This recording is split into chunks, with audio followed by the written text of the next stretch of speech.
and welcome to the Otaku Obentou Podcast. My name is Pixcelation, and with me, as usual, is the one, the only, Coach Roger McDaniel. How you doing? What's up, everybody? How you doing? So, how have you been in the whole 2 weeks since the last episode, Coach?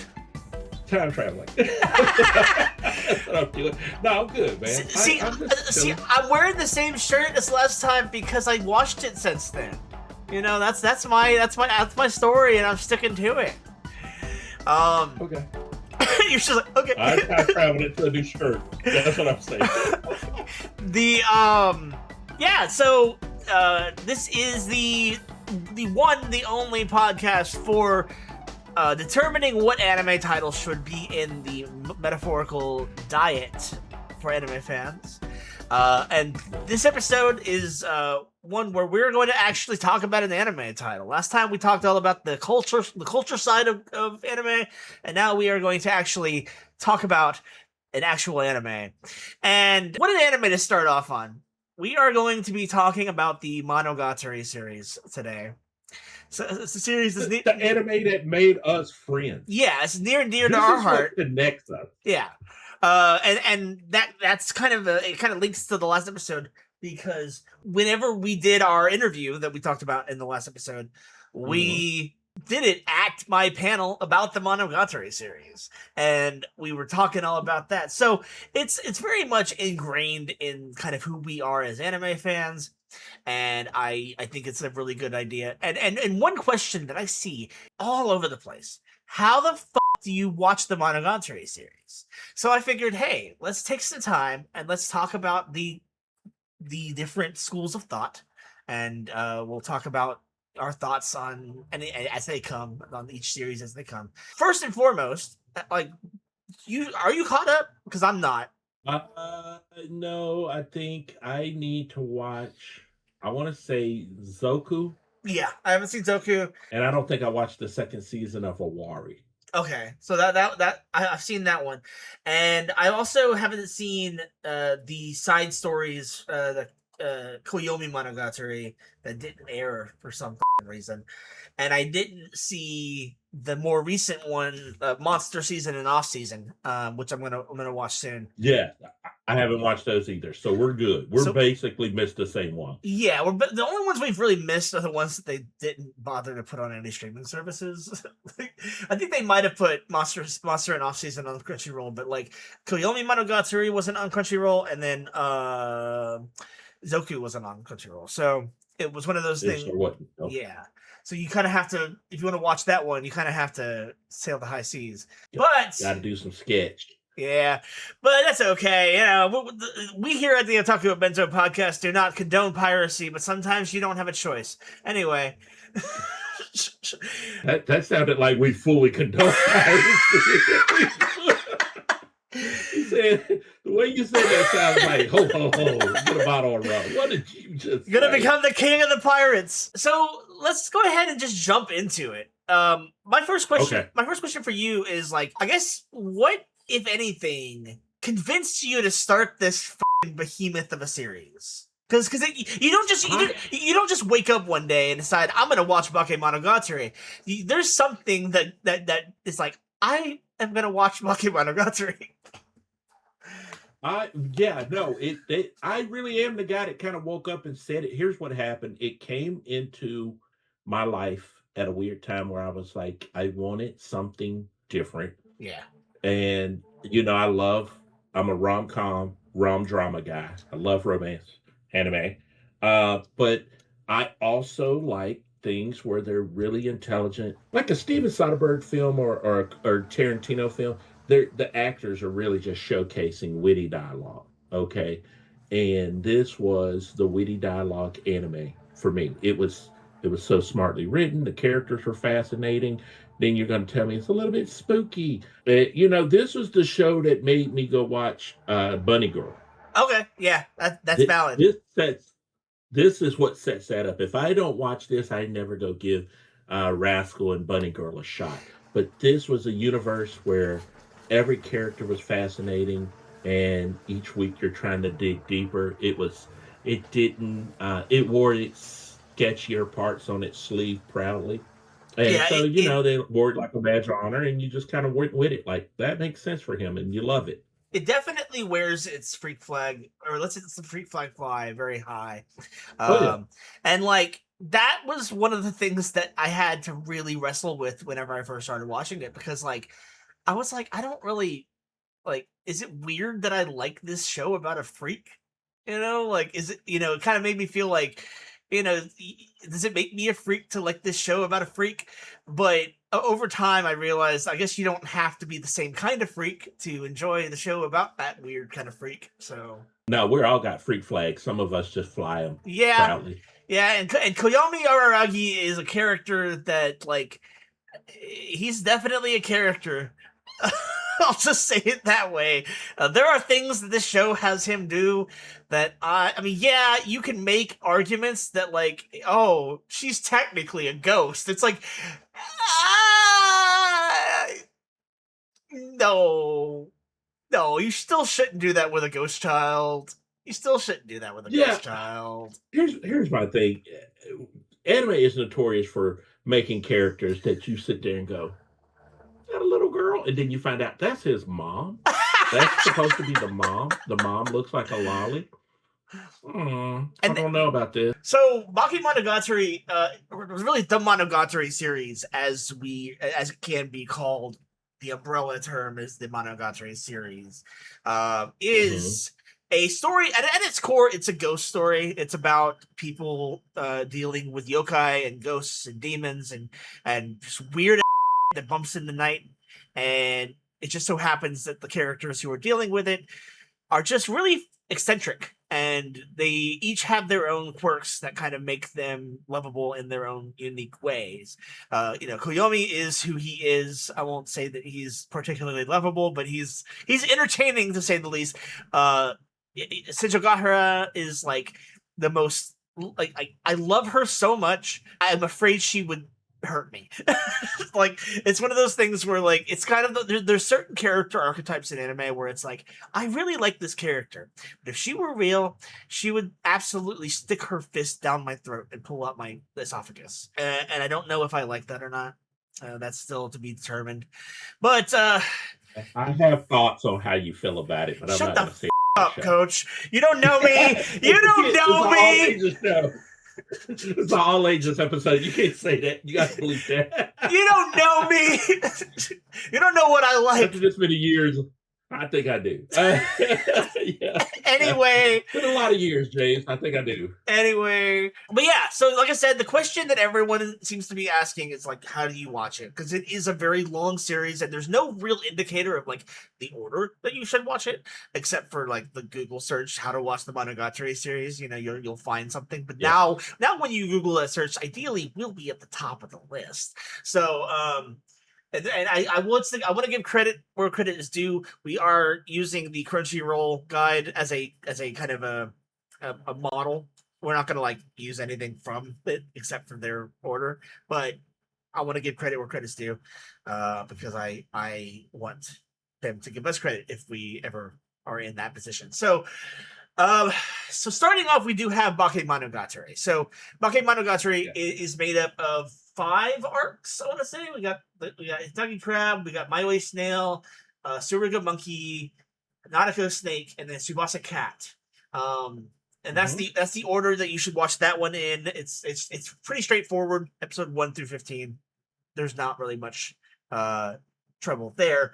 But, like, the thing you'll quickly find out about the Monogatari series is that it is divided up into, like, multiple smaller arcs. Each series is divided up into multiple smaller arcs that kind of focus on one of the girls in Koyomi's life. And so you have, like, you have Senjogahara, who is possessed by the weightless crab. That's what it is. There's the weight, remember when she, like, lost all of her weight, and he was able to catch her when she fell off the stairs, and that was, like, the moment she fell in love with him or whatever. And so, like, that is what most people, I think, will first experience with Bakemonogatari, is that first couple of episodes where you kind of get to know Koyomi, you get to know Senjogahara, and they are the two two out of three of the most prevailing characters in this show. The other one being Hanekawa. Tsubasa, yeah. Oh, okay. Yeah, and Tsubasa being the cat, it's always the cat and the crab. There's a lot of metaphors in regards to that, and and then of course there's other characters in Bakemonogatari that you can't help but love, including Mayoi, who is like a very, very persistent character. She's a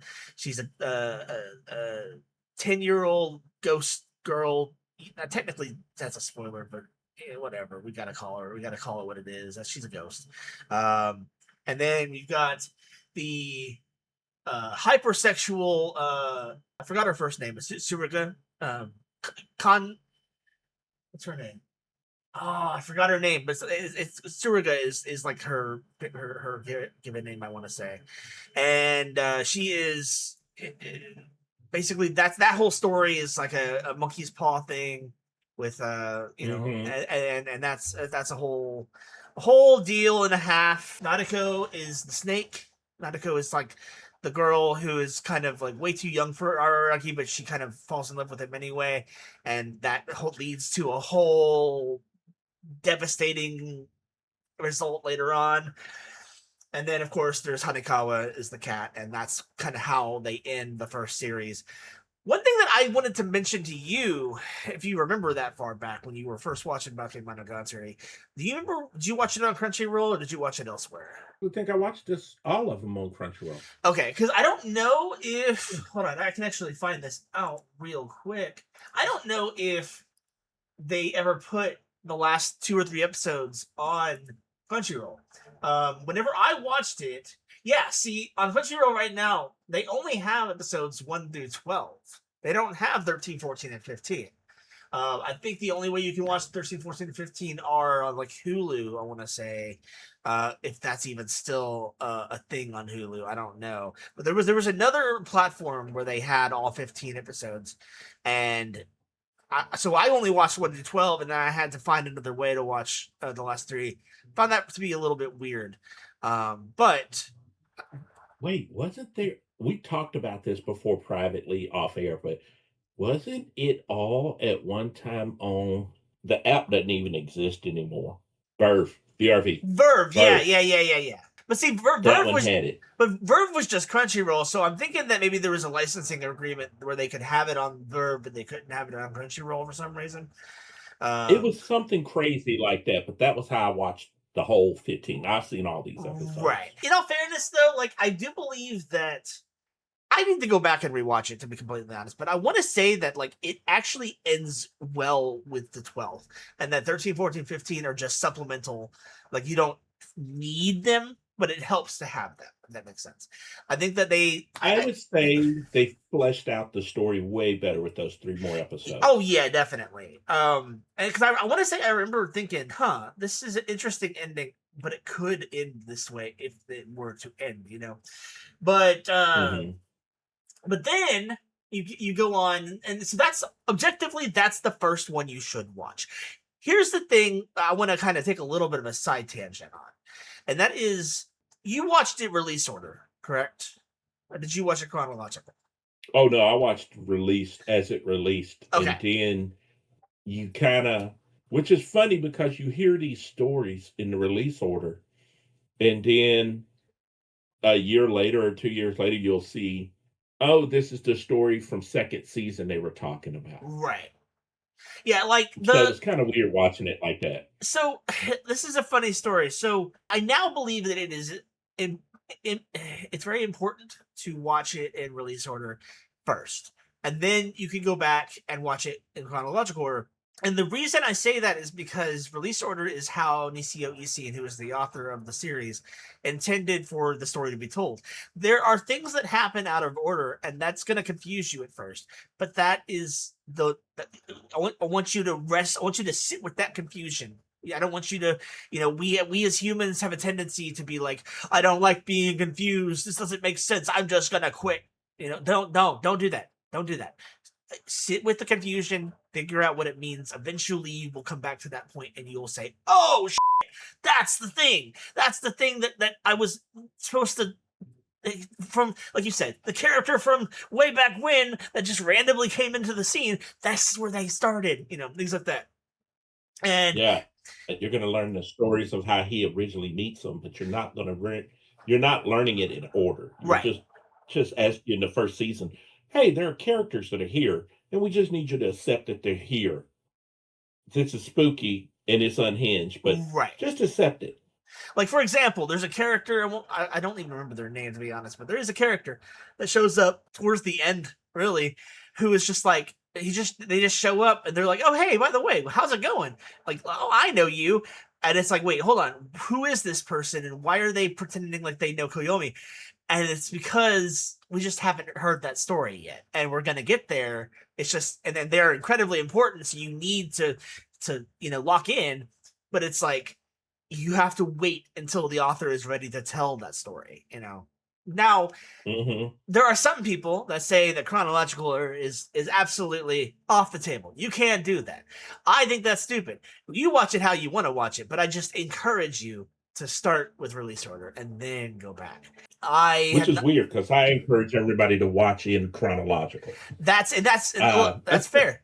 Because let's just be honest, 90% of Americans that are new to anime that weren't, they don't want to go on the journey or of playing a film out of order. If they want to do that, they go watch Memento.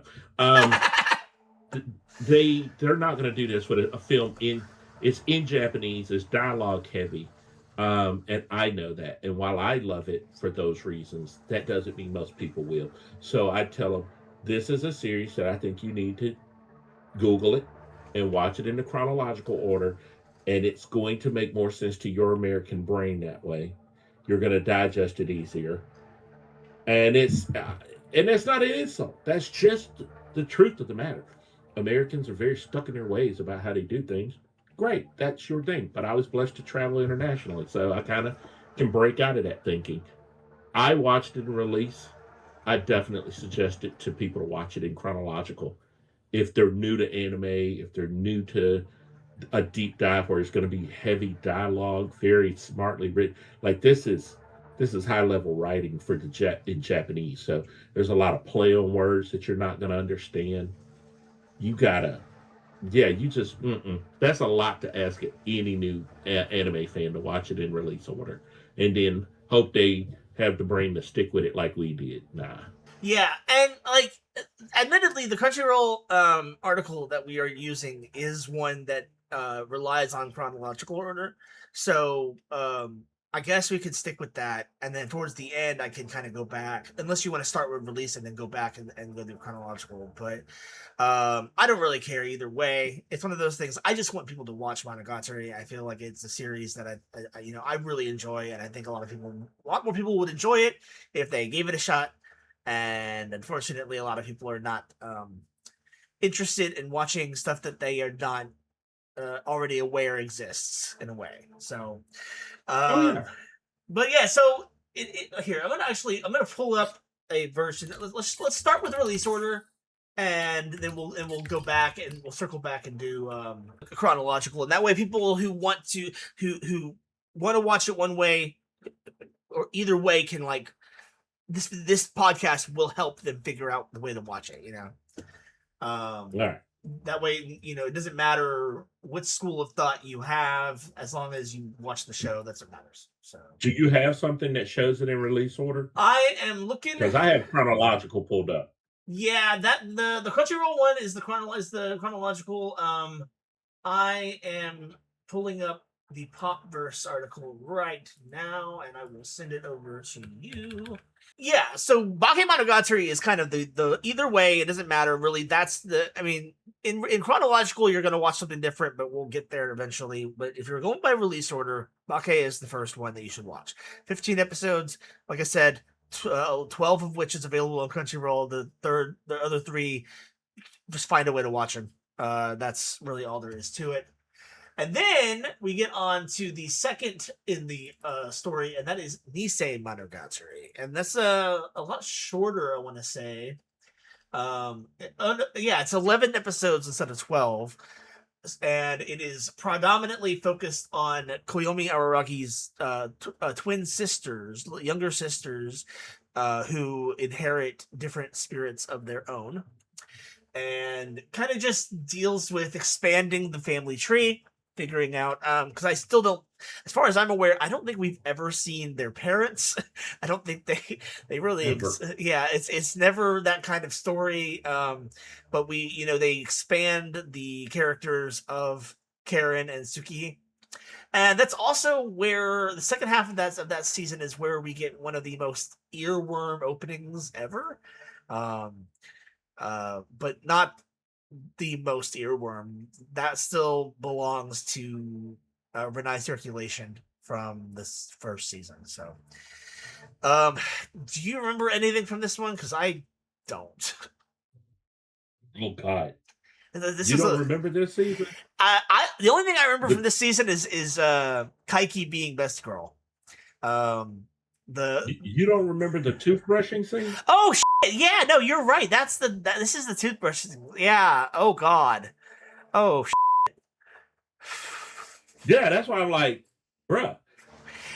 There was a lot that went on in this. Yeah. In 11 episodes. This was a season where it didn't go outside of the house. It was really, I'm dealing with issues with my two sisters, and I think Karen is the first. Look, I believe Karen 7 episodes. Yeah, and then Suki. Yeah, Suki. That's what I'm gonna call it. That's fair. She's the 8 through 11. Right. And that was, man, each sister is so totally different, and he's now dealing with the paranormal with his sisters, and it feels like it's almost like a horny version of Scooby-Doo. It's kind of. I mean, this is horny Scooby-Doo. This is Japan's horny Scooby-Doo. Nisei was just like, hey, I'm gonna do some supernatural crime solving every week, but my sisters are involved, and I'm going to bring him up again because he truly one of my favorite characters, I would say, in all of anime, has to be Kaiki Desu or Deshu, Kaiki Deshu, the old gray-haired detective who is absolutely like he's introduced as a bad guy. He's introduced as a villain, I believe, in the context of the series, and he ends up being the reason why everything is okay by the end of this arc, or by the end of this saga, should I say. So that's Nisemonogatari. That's all on Crunchyroll. 11 episodes, as Coach said. Then go into it knowing it's horny Scooby-Doo. Oh yeah. Go into it. That's what you can learn from this whole series, is that it is, if you go into the Monogatari series knowing what to expect, you will be less taken aback by the weird shit that happens. Yes. Yeah, because you don't go into it not knowing. You're gonna scare yourself if you do. So, then we get Nekomonogatari, which is divided into two story arcs. One Kuro black, one Shiro white. And that is that is thematically correct. No, I'm trying to remember it because I remember him doing black and white, but wasn't it like 2 episodes were black and 2 episodes were white? Wasn't it like a 4 episode season, right? 4 episodes were the black arc, and that is kind of I think it's retelling the story from the last 3 episodes of Bake. I think, if I'm not mistaken, it's telling one of the, because Hanekawa has several stories that are all kind of seem similar because of the fact that it's all really about the cat spirit taking over. And I can't remember exactly if it is retelling that story or not, but either way, it's kind of taking a step back in time, and it's kind of showing how Hanekawa kind of got control of the cat spirit. And that's right, because it's okay, and this is why I hated it. Now, I love the series, but I hated how they told this story, and this is why I say chronological. If you're waiting for the next season of this anime, right, and then you go to the next one after Nisei, right, after Horny Scooby-Doo ends, then you come in Nekomonogatari, and you're going, wait a minute, didn't I watch this already? No, the first part of it is telling you how she got the spirit that we Right. dealt with in season one, Right. which is so goofy. Look, It's very I get confusing. it. It was. This is why more people don't join in and watch it, because it's so weird what it's trying to do. Where if I tell you to watch it in chronological order, and then you go into that, then you're going, oh, you're spoon feeding me the next part of the puzzle next season. Right, exactly. That's why I say it's in chronological. Yeah, that's why I say it's a valid way of watching it, because it's one of those things where it's more conducive to the brain. But if you watch it release order, you're allowing yourself to be confused. Yeah, which I'm not a fan of it. Right. I lived through it, and to me it's like one of those things, where video games now have quality of life add-ons, Yeah. and we expect it, because that means you respect my time and you're not making me play this old fashioned. With me, with anime, if I know there's an easier way to watch it, I'm going to tell you the easier way to watch it. That I don't expect you to make the time commitment to a series this large and then watch it in release order. You're going to be confused and quit halfway through on what I think is one of the best written anime of its kind in this genre. Right. Like, it created this genre. Yeah. The guy dealing with supernatural stuff and a hot chick harem, all haunted by something, is a genre this whole thing created. And it just makes for a better viewing if I make you watch it in a where it's telling, okay, and the next part of the story was this, and then here's the next part of that story. Okay, now watch this whole season, watch how this plays out, because that's going to resolve everything you just watched, and add these new characters in.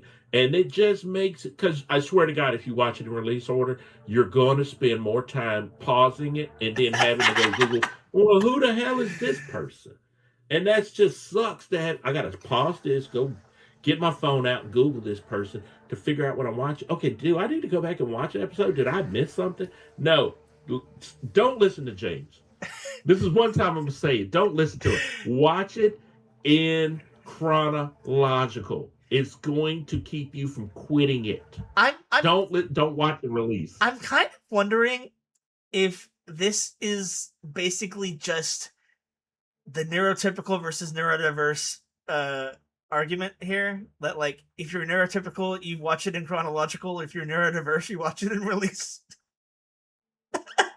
This may be it. Oh my God, did we just saw? Because I was thinking about it, I was like, I don't know what I have, but I clearly have something that puts me into a neurodiverse category, and I'm sitting here like, yeah, release order is the way to go. And you're, I don't know, would you say you're neurodiverse or neurotypical? I'd say neurotypical. I think okay. It depends. Some things, I watched it in release. I'm a fan of it in release. But if I know people don't work like mine because of how I do comedy. So right. I'm just like, I tell everybody, go watch it in chronological. It's 90% people that I tell to go, don't watch it in release, they're going to drop it. Right. They always drop it. If I tell them to go watch it in chronological, they finish it and then come back to me and go, it was one of the greatest series you've ever told me to watch. I know. Right. I know. But yeah, I think we're doing them a disservice to say that. But I think you said something. Know who you are. If you're neurodiverse, you need to watch it definitely in release. That's you. You're gonna have a great time watching neurodiverse. But if you're neurotypical and you want to watch a series and your brain works a certain way, and say, I need it in the order that it should be told to me so that I retain the information and move on to the next part, you gotta watch it in chronological. There's no way around it. Okay, so putting that on the ground where I left it, so I love this. Then we got Nekomonogatari Shiro, which is technically not, you're not going to find it under, if you buy the DVD, it'll be called Nekomonogatari Shiro. If you watch it on Crunchyroll, it's just going to be the first 5 episodes of Monogatari Series 2nd season. That's what it's called on Crunchyroll. And the Monogatari Series 2nd season is just 1, 2, 3, 4, 5 arcs that kind of bring about an end to a lot of things, even though it's not anywhere near the end. It is it is an ending. In fact, it ends with an arc called Hitagi End, making you think, "Oh, this is the end." No, it's not. It's not. It's not the ending. Second season includes Tsubasa Tiger, which is the Nekomonogatari Shiro arc.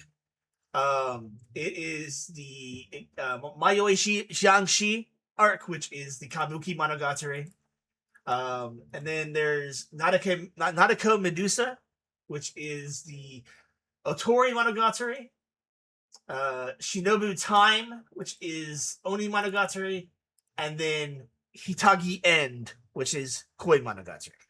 And each of these, Tsubasa Tiger, obviously Hanekawa, Mayoi goes to hell. Did you hear what you just said? No. Did you hear how you just explained?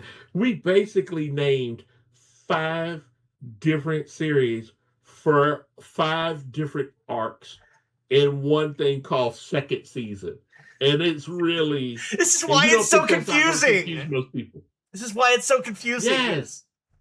It's like... this is why... But see, the thing is, though, okay, so the reason it's like this, okay, it's actually very simple. Is that when they released the light novels, they released them, each arc had its own light novel, and they were called, Kabukimonogatari, Otorimonogatari, Onimonogatari. They were all their own separate light novels. So when they animated it, because they were all short stories, they just combined the short stories into one series, calling it second season. So it's like... Hey, did you buy these when they dropped them on Humble Bundle? No, I did not. And the reason is because I want to own the physical versions of them, not the digital. So I have my growing collection of the physical versions of the books. I'm not a huge digital ebook guy. I have some. It's not my preferred way of reading. So okay. I actually have. I don't even know where they're at right now, but I know I have like 5 of the Monogatari books on my shelf somewhere that I found at Half Price Books, and I just was like, I'm gonna pick them up. But yeah, so Tsubasa Tiger is 5 episodes. Mayoi Jiangshi is 7, 8, 9, 10. Nadeko Medusa is 12, 13, 14, 15. Shinobu Time is 17, 18, 19, 20. Hitagi End is 21, 22, 23, 24, 25, 26. Now, my favorite of this is Hitagi End. The story is told from Kaki's perspective, and so one interpretation is that he's telling the truth, he's also a liar. So it's like he could be lying about everything that happens in this arc, and it could just be not how it actually went down. But yeah, because he's a con man, and it's telling you he's a con man. So you're kind of like, is he conning the audience as we're listening to this? Right. Exactly. And like by the end, you're like... You know what I like about this? You remember the movie Memento, which I mentioned earlier? I actually haven't seen it, so I'm terrible right now. Okay, that's something you might want to throw that into your watch list in 2026, because it's also a movie based on an unreliable narrator. Okay. And then he does something at the end of the movie that lets you go, if he'll lie to himself, he definitely could lie to us. Right, exactly. So...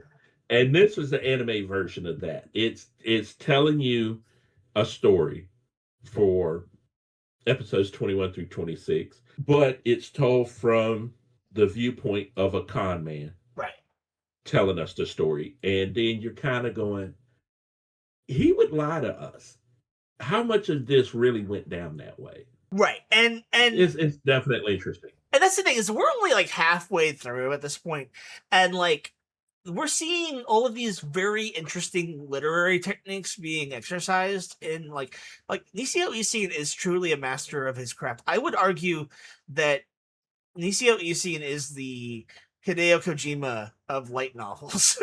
It's not just about anime. It's like these books are just well-written books, and the plot is the plot is in the order. That's why I say release order, because the plot is in the order that it makes the most sense for an artistic purpose rather than an understanding purpose. This is why I say, and I should have said this at the beginning, but I'm going to say this now.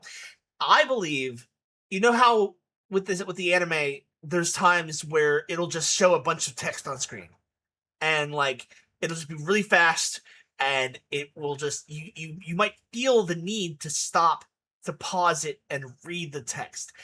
But I have found if the text is on screen is so fast that you need to pause it, 9 times out of 10 it's not that important and you can literally ignore it.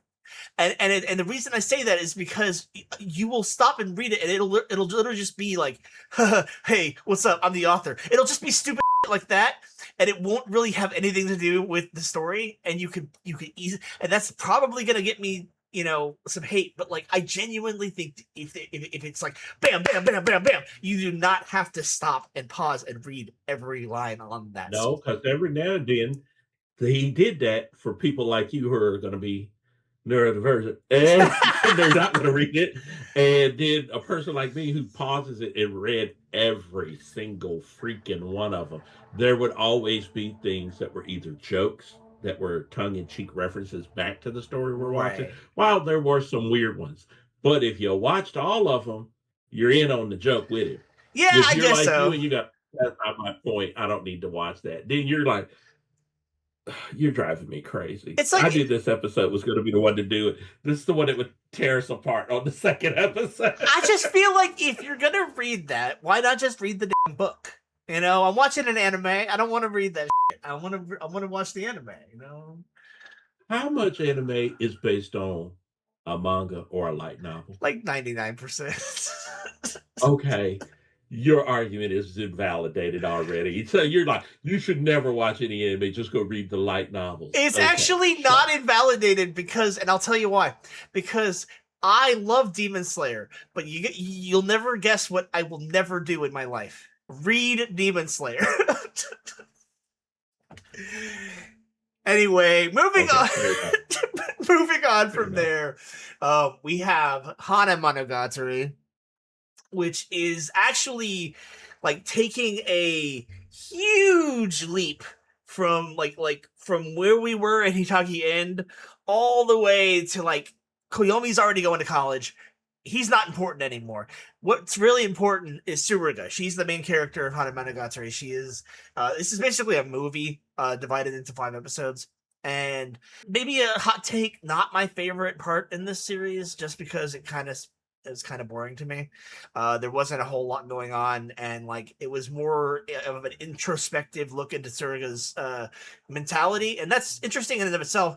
I just felt like and this is actually a credit to Chronological Order, because I feel like if I watched this in chronological order, I would care a little bit more about what's going on. But because I kind of felt jarred a little bit, I didn't care that much. So it's reason some people drop it. Right. Just drop it, because out of your brain every season, you were a guy that loved Friends, right?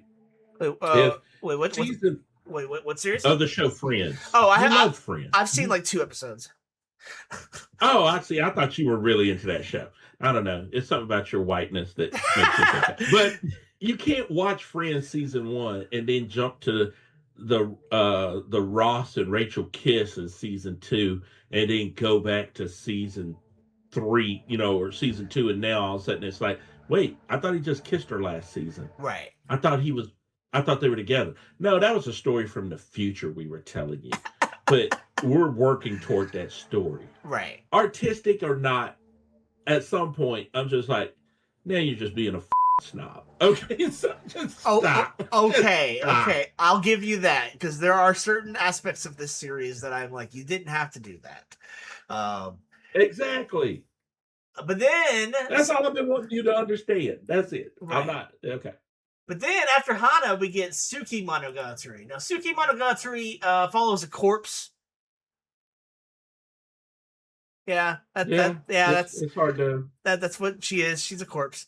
There's a thing in this series where there are people that can bring people back to life and put spirits into corpses, and that's what she is. Yotsuki she's weird. Okay, I'll just say it. She's a weird character, and I don't really understand, but apparently she's very important in Monster and Off Season, so I have to just get used to her, I guess. I don't know. But Tsukimonogatari... Yeah, no, she is. This was as weird as it could get. Yeah. This one here, this was a wild arc, and I think they said it best on Crunchyroll. It's like where you kind of knew Araragi's story was about to come to an end soon. Yeah, for sure. You're starting to see the ends of it. Right. And like because eventually you run out of avenues for certain characters. And that's when you have to ask yourself, is the story going to outlive the characters, or is it going to end when they are off to new pastures? And I think the answer in this case is we're going to make as many stories as we want because we can. But next is probably one of my favorite two-parters, I guess. Well, actually, yeah. So, yeah, I would say a two-parter. Monogatari is divided into two parts, one of which is now and one of which is in a little while. Monogatari introduces my favorite character, Ogi Yoshino. I don't know why I like Ogi Yoshino. I just like her, like them. I'll just say them. I don't know what gender they are, and I don't really care because they're pretty cool. Anyway, it's it's where you start to see a darkness kind of like encroach on this series. It's always had like an aura of fog, but like this is where you start to like see like this is gonna end badly for our characters if they don't figure things out. Yeah, now it's going from Scooby-Doo all the way to Supernatural. Yeah, exactly. And like in the first part of Owari, we get Ogi Formula, which is the first two episodes, Sodachi Riddle and Sodachi Lost, which is episodes 3-7, and Shinobi Male, which is 8-13. Is the first part the classroom where he's locked in? Yeah. Do you know? And I'm pretty sure there's 2 episodes where he's trying to solve a puzzle of how am I in this classroom that never ends? Right, I'm locked in a classroom. Like he's in a time loop basically in the classroom. Yes. And that leads directly into the next arc. Like it's all part of one kind of that's one thing that this one does that other ones haven't, is that a lot of times each arc is kind of independent of each other. But like this is one where Ogi Formula and Sodachi Riddle are so inextricably linked that like you have to watch them all to like truly get what they're trying to do. And then of course Shinobi Male is got me breaking this. What's going on? You got me doing homework, man. I'm having to break this down and look through this. Right. And it was so insane. Yeah, it was crazy. And then of course they do that thing where they're like, okay, we told this story. Now here's something completely different. And Shinobu Male is like, hey, we're going on an adventure with Shinobu, and the last story is it's independent of this one. Then so as we get towards the end of this list here, we're going to see a couple of things repeat. And what I mean by that is we have 3... Okay, so technically, release order says we have the first of 3 movies that take you all the way back to before Bakemonogatari. Meaning we are going all the way back and telling the story of how this all started, because the question has been hanging over our heads the entire time. What happened to make Koyomi half vampire? Like, or was Shinobu involved? Things like that. We know that something happened, but we just don't know what explicitly happened. And this first movie is starting to tell the story. But I will tell you this. I don't know what they did. I don't know what deal they made with Baphomet, but they made the movies look so good. They had the Sakuga is dripping off the walls. If you watch the series, this is why another reason why I say release order is best, because if you watch Bakemonogatari, or if you watch Kizu and then you go in Kizumonogatari, by the way, I don't think I've said what it's called, and then you watch Bakemonogatari, you might have a heart attack just from the fact that like the animation styles are so different, and like, I won't say quality, but like Kizu looks so much better than Bakemonogatari. Yeah, but nobody gives a shit about it. What looks better if it's a crap story that I can't understand? I'm not going to watch it. Wait, have you not seen Kizumonogatari? No, I have, but I'm just saying, most people, James, here's my thing about you, and I love you, and I'm gonna say this: you try to make people fit in your box, and I tell people, I know you don't fit in this box. Here's how you should do it so you can But enjoy my it. box is comfortable. For you, because you're weird. Okay, you're a special, weird little man that likes it a certain way, and I'm not knocking that. I think that's your perfect box for you. And I know the funny thing is, there are other people that like that box with you. There are people in that box. 90% of us are not getting in that box. Well, damn, I didn't. And I know 90, your 10% kicks ass. Your 10% that are in that box with you, amazing people. But it's only 10% of y'all. Okay. So, and that 10% needs to understand you can watching it in release order and seeing the animation was gorgeous. And when I say this, I'm talking about, remember the first time you ever saw Akira? Yes. And you thought, this is how animation can do this? And it was so gorgeous and so detailed and so amazing that it's mind blowing. There's something special that they got a budget to do this.